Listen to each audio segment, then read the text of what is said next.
Hi guys, it's Moz here from Moz6510 Models. We're a channel dedicated to help you become a better scale modeler. So with all the releases this week coming from the Hornby Hobbies company, the Airfix has produced a brand new catalogue which I've received today, and I've gone through it and I thought what a great time to do a video on something that we kind of put to one side really, and that's their paint range. I personally use Humbrol. I enjoy Humbrol. I like using it for brush painting. I especially use it with mixed with Mr. Hobby thinners. It's a really good paint. I know a lot of people diss it, but maybe it's time for those who have dissed it in the past to come back and try using it now. And if you have 5 minutes of your time, I suggest you go over to the Humbrol YouTube channel.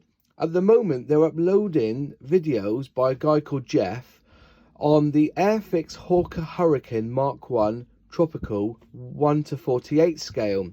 And this guy in parts is actually building this plane using Humbrol Paints. Check it out. I will link it in the description down below.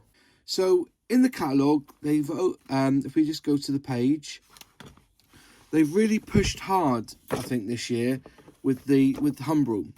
So they've got roughly a few 20 odd pages of information about the Humbrol and what they are going to be putting out this year. So let's get into the catalogue itself, and as we turn the page, they have their original enamel paint section.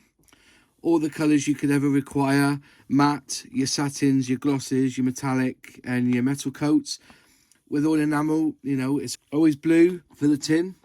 We go across now to the acrylics. There's nothing really new on the acrylics either. It's all the same colours as before. They do the matte rail colours as well in the acrylic range. But when you turn the page again, dun dun dun dun, they are now going to be producing Humbrol in acrylic dropper bottles, which is fantastic.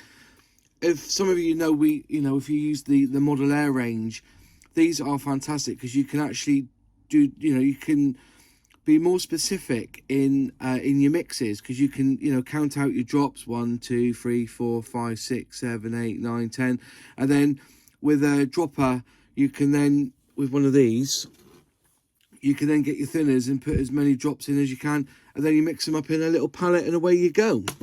Or if you put them in an air gun, you can use a little shot glass and mix it as you go. So to go down this route is fantastic. So with the acrylics, they now come in dropper bottles,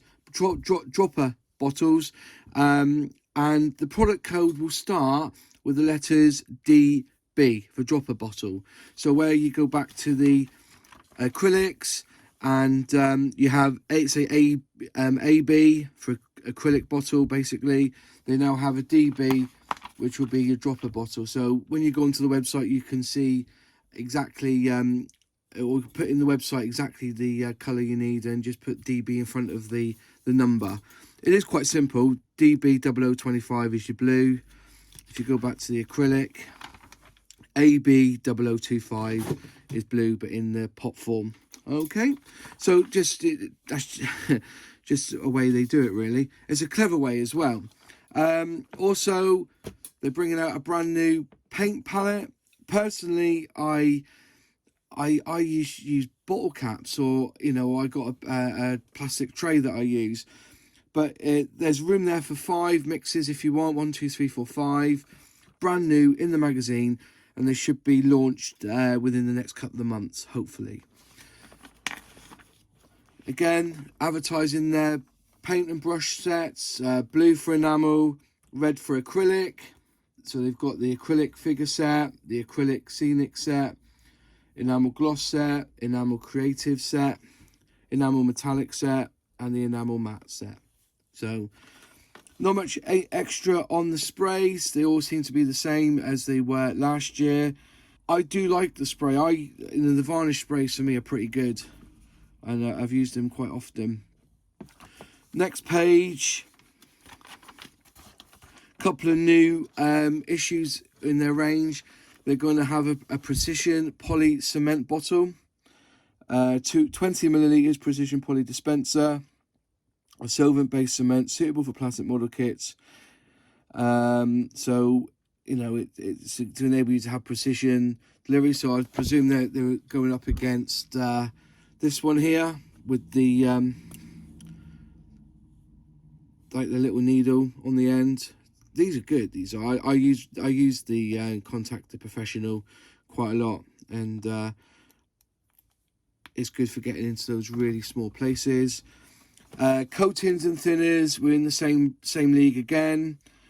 Enamel thinners, acrylic thinners. Personally, I know people say, oh yeah, the acrylic, you know, you keep to your paints, Humbrol to Humbrol thinners, and Tamiya, use Tamiya X20A or whatever it is. But me personally, I don't really get that. I know Vallejo, you've got to be very careful with what thinners you use with them. But ultimately, I use the Mr. Hobby thinners for mostly everything I do.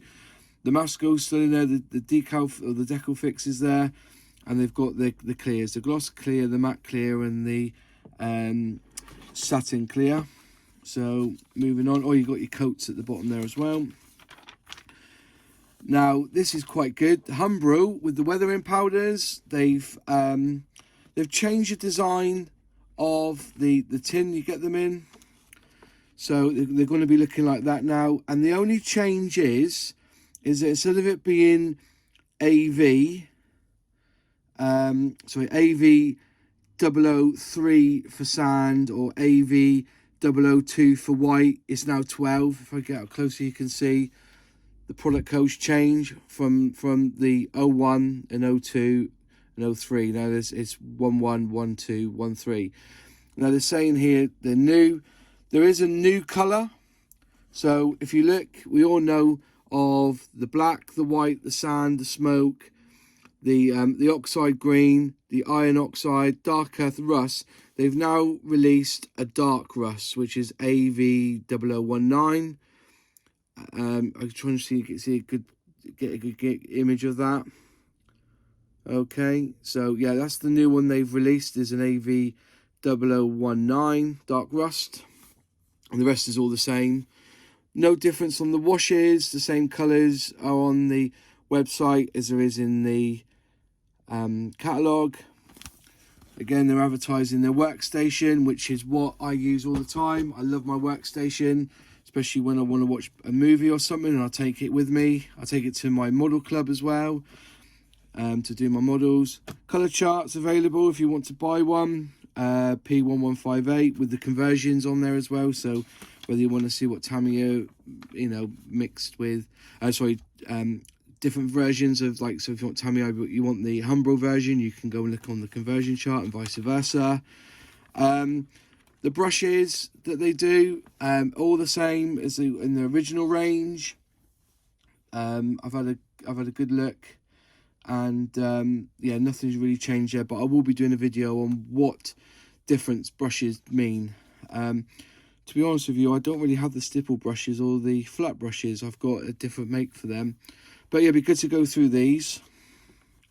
The tool sets, nothing really changed there. The crap airbrush, and I mean it is shockingly crap. I'd like to see Humbrol and Airfix do a video on using their airbrush, because I've never seen anybody use it successfully. It is a challenge for your Airfix. When you're spraying up your next model, use one of these Humbrol airbrushes and then prove to me that they're worth it. So that's really it there. They've put in the back of this one their scene, so you got your trees, which is Hornby Railways sort of thing, but you can use them for dioramas. All your ballast and all your scatters, and the accessories like your puffer bottle for your static grass and your glue. Okay, and then your product chart. But just one more thing I want to go back to. I think I've forgotten to mention, if I just go back through, is that they've now brought out their own masking tape. All of us use the, well, I think most of us do, use the Tamiya. So it'll be interesting to see what sizes they've got. There's 1, 3, 6 and 18mm rows. So there's a triple pack. Oh no, so you got, yeah, sorry, get it right. It's 1mm, 3mm and 6mm in 18-meter rows. So I get that right.